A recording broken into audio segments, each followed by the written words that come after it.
WhatsApp everyone, this is your friend and host Vivek Saini. स्वागत है एक और ऐसी वीडियो में जिसमें हम आज लॉन्ग टर्म रिव्यू करेंगे।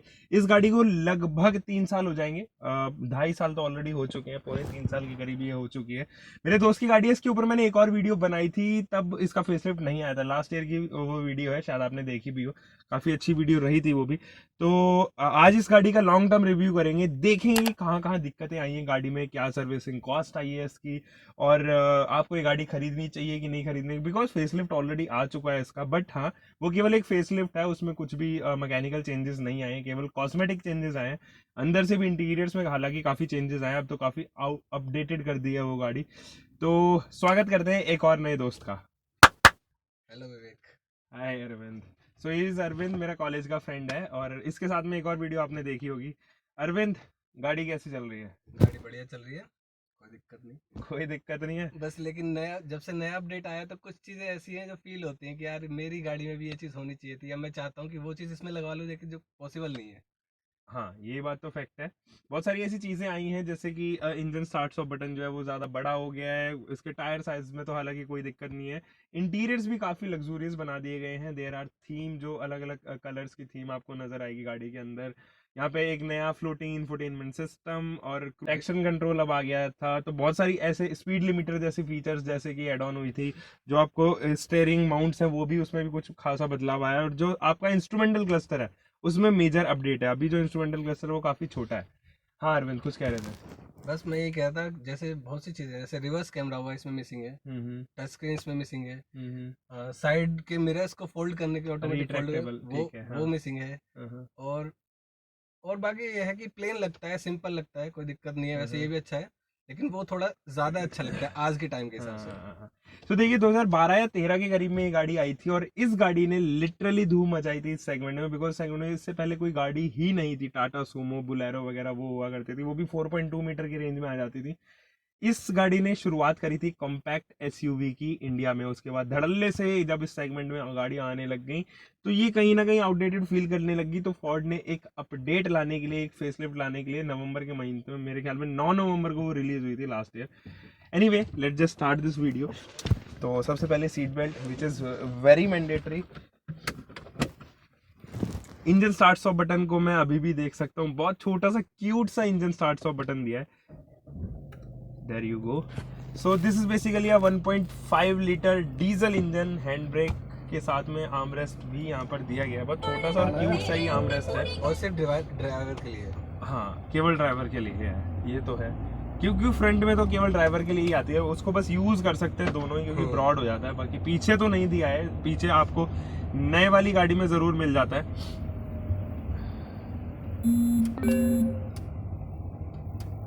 जो उसके डायल्स है ना, उनको मैं अभी भी यूज करते हुए मुझे ऐसा लग रहा है कि थोड़ा सा आउटडेटेड है, बिकॉज क्लिक की आवाज आती है। अभी जो आप देख रहे हो वो बहुत स्मूथ है उसमें, और ऑटोमेटिक क्लाइमेट कंट्रोल तो ऑब्वियसली इसमें आता ही है। ये जो 1.5 लीटर का इंजन है ना, अभी it is one of my favourite engine. आपने बहुत गाड़ियों में देखा है, एस्पायर हो गई, फीगो हो गई, फ्री स्टाइल में आपने ये देखा है। अब इसमें भी देख रहे हो आप इको स्पोर्ट में। इको स्पोर्ट में पहले जो पेट्रोल इंजन आया करता था वो था 1.0 लीटर इको बूस्ट इंजन। हालांकि उसको रीइंट्रोड्यूस भी अब नए वाले वेरिएंट में किया है। अब तो 1.5 लीटर का नेचुरली एस्पिरेटेड इंजन आता है, साथ ही साथ आपको 1.0 लीटर का इको बूस्ट इंजन भी दिया गया है। वो केवल एस वेरिएंट में आपको मिलेगा, यानी कि टॉप एंड में भी एक वेरिएंट आता है एस वेरिएंट, सिग्नेचर क्लास में, वहां पर आपको मिलता है ये। लेकिन 1.5 लीटर इंजन का मजा ही कुछ और है। आइडल करना स्टार्ट करता है 900 पे, और जब इसका टर्बो एक्टिवेट होता है समवेयर अराउंड 1500 आरपीएम के करीब, फिर कभी भी लैग फील नहीं करता अनटिल एंड अनलेस आप यू रीचेस 4000 आरपीएम के आसपास। स्टेबिलिटी इस गाड़ी की काफ़ी शानदार है। स्टेबिलिटी में कभी भी कोई प्रॉब्लम नहीं आती। अगर आप यू टर्न्स भी मार रहे हो तब भी इस गाड़ी में कभी भी आपको कॉन्फिडेंस महसूस होगा हमेशा। ब्रेकिंग आप करोगे, एबीएस विद ईबीडी जैसी फीचर्स आपको मिलती हैं यहाँ पर। सेफ्टी के लिए 6 एयरबैग्स दिए गए हैं। ऑटोमेटिक IRVM आपको मिलता है यहाँ पर, जो रात में एडजस्ट करता है अकॉर्डिंगली।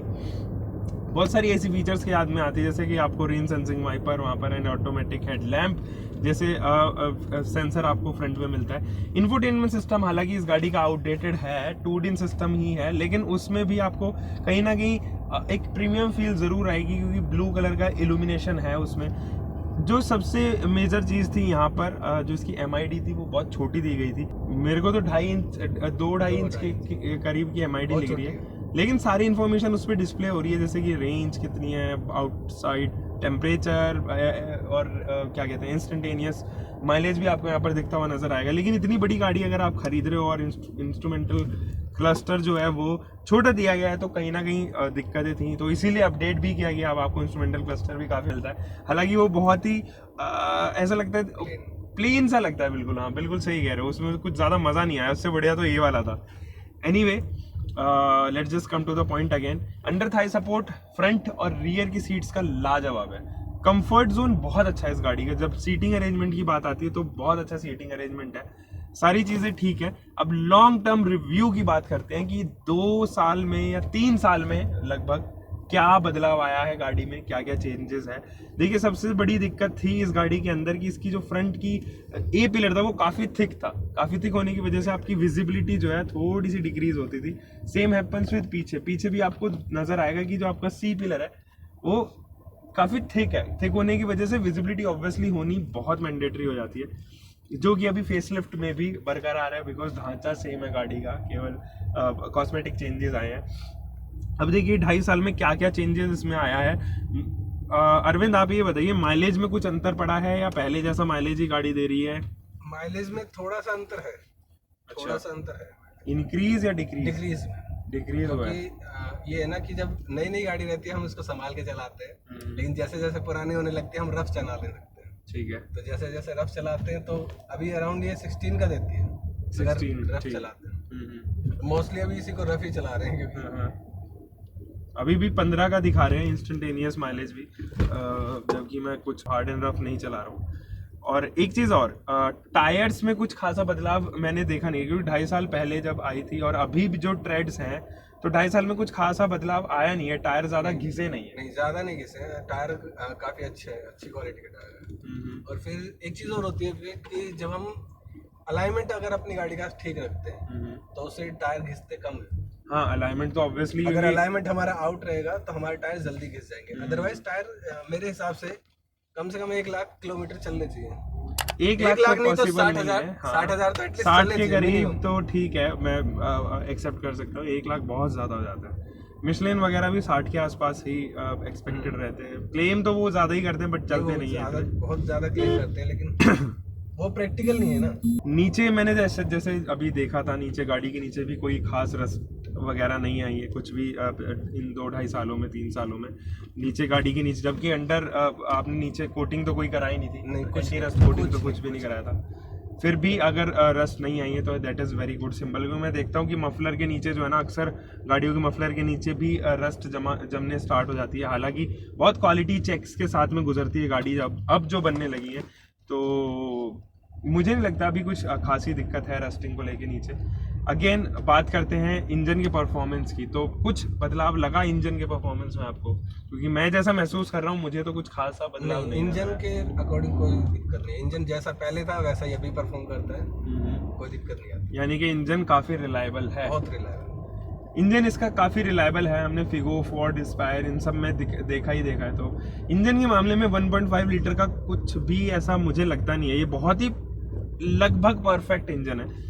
तो NVH लेवल भी अभी भी, जैसे कि 2.5 साल बाद मैं महसूस कर रहा हूँ, गाड़ी के अंदर कोई भी दिक्कत नहीं है ऐसी कि मैं जैसे कह सकूँ कि गाड़ी के अंदर NVH की प्रॉब्लम है।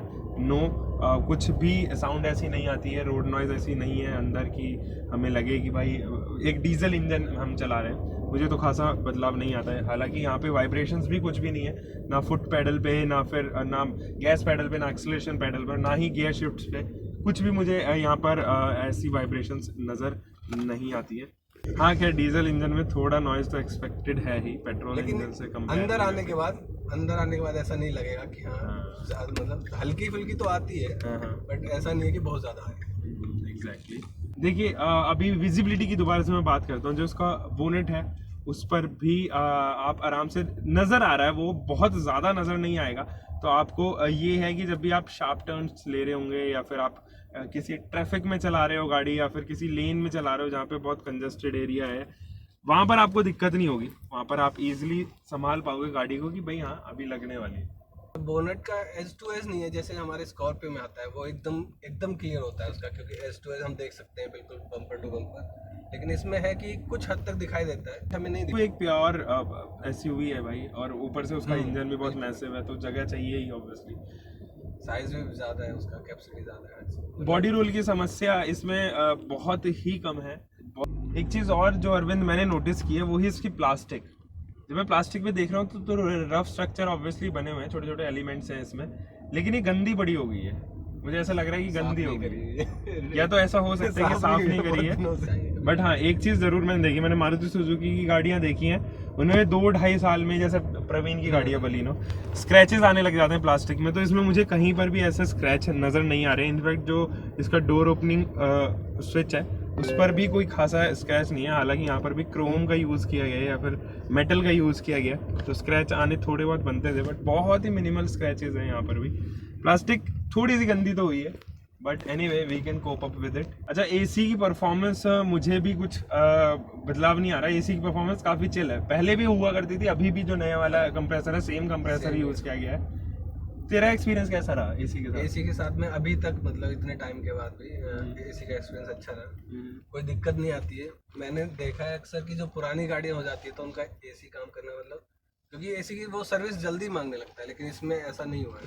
कूलिंग अभी भी पीछे तक भी मेरे को नहीं लगता कि जो पीछे पैसेंजर बैठते हैं। एयर एसी बहुत चिल है यार इस गाड़ी का। मैंने देखा है कि अक्सर लोग ना डिमांड करते हैं पीछे वाले वेंट्स की, तो मुझे तो महसूस नहीं होता कि इसमें पीछे वाले वेंट्स की ज़रूरत है, एसी वेंट की ज़रूरत है। और जैसे कि नेक्सॉन में आपको मिलते हैं पीछे के एसी वेंट्स, तो मेरे को नेक्सॉन से वे बेटर लगता है इसका एसी, वे बेटर। तो कंप्रेसर साइज हालांकि नेक्सॉन से ज़्यादा बड़ा भी है, तो ऑब्वियसली परफॉर्मेंस भी अच्छी होगी ही इस एसी की। एक रीजन और भी है ना कि जो नेक्सॉन में पीछे एसी वेंट दिया है वो सिर्फ हमारी लोअर है, बाकी उसमें अलग से कंप्रेसर कुछ है नहीं, तो ऑब्वियसली वही रहना है, कूलिंग कैपेसिटी वही रहनी है, बस ये है कि एयर की फ्लो पीछे कर दी है ज़्यादा। नहीं, ये बात तो आप बिल्कुल सही कह रहे हो। सो इसका सर्विस चार्जेस कितने आए हैं आपके, लगभग कितने सर्विसेज हो गई हैं? मैक्सिमम चार्जेस जो मेरा पड़ा है इसमें 5,000 के 52-5300 जो आपकी पेड सर्विस है, 3 फ्री सर्विसेज के बाद की जो आप बता रहे हैं, वो कंप्लीट होने के बाद में जो पेड सर्विस वो 5300 के करीब पड़ी है। तो 5300 तो बहुत ही नॉमिनल चार्ज है, मुझे नहीं लगता बहुत ज़्यादा चार्जेस हैं 5300, और कोई प्रॉब्लम नहीं है 5300 में। फोर्ड इनफैक्ट बहुत ज़्यादा फेमस हो चुकी है इस चीज़, क्योंकि उनका जो मेंटेनेंस कॉस्ट है वो बहुत कम आ रहा है अब धीरे धीरे ना। आप यकीन नहीं मानोगे, एंडेवर की अगर हम मेंटेनेंस कॉस्ट की बात कर रहे हैं तो वो लगभग 10 से 11-12 हज़ार में कंप्लीट हो जाती है। वो 36-38 लाख की गाड़ी अगर आपको इतना कम मेंटेनेंस दे रहे हैं, तो हेड्स ऑफ टू फोर्ड कि वो अपनी मेंटेनेंस कॉस्ट को काफ़ी कम कर रहे हैं धीरे धीरे। इनफैक्ट अब उन्होंने जो बेस अब स्टार्ट किया है बनाना, वो मेंटेनेंस कॉस्ट के ऊपर ही किया है। आपने बहुत सारे गुलशन ग्रोवर का भी एक ऐड देखा होगा, बहुत सारे एडवर्टाइजमेंट उन्होंने, जिसमें उन्होंने प्रमोट किया कि मेंटेनेंस कॉस्ट ऑब्वियसली लो रहेगी। तो लॉन्ग टर्म रिलायबिलिटी के मामले में this car is very fine, कोई भी प्रॉब्लम नहीं है। Thumbs up to the reliability of the engine, thumbs up to the practicality of this car, everything is fine, everything is maturely put in this car. So this was all for today. I just hope कि आपको ये video आई होगी पसंद आए तो like, share and subscribe करना ना भूलिएगा मेरे चैनल को। Until for the next time, bye bye, take care and keep loving your car, drive safe.